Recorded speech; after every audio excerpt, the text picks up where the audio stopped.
All right, good morning everybody. Thanks for following along. This is the second video of the fuel tank modification. So yesterday I described, sort of the approach of what I was looking to do.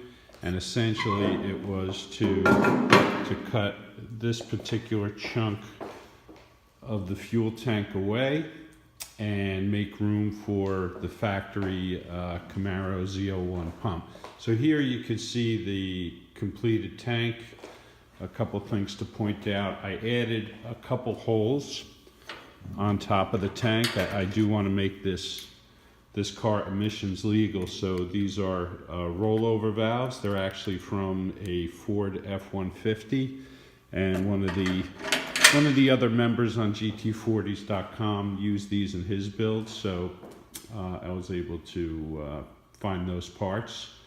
So I essentially had to cut those two holes out, and then I'll install those rollover valves. One will go to the evap system, the other one will go to the fuel filler neck, and that'll be part of the emissions, the emissions compliance aspect of the build.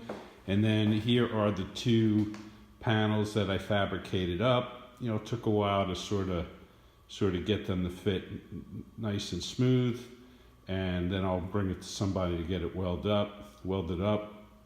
And then here's the fuel tank. I have it sort of taped because it's being pressed down. It's spring loaded, but you can see the aluminum hat, the lock ring, and then the pump installed.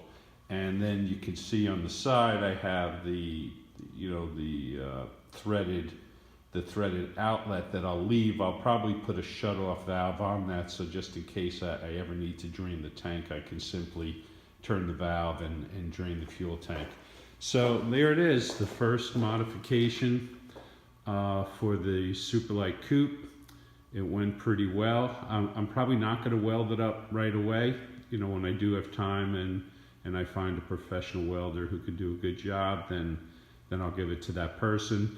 The next thing up will be to get the engine to fit in this little space here. There are some challenges because it's a supercharged engine and the intake on the engine is in the front, and this car is designed to turn the intake around because you have this bar here in the way.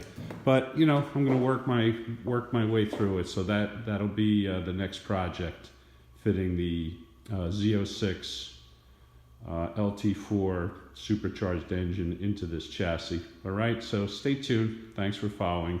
See ya.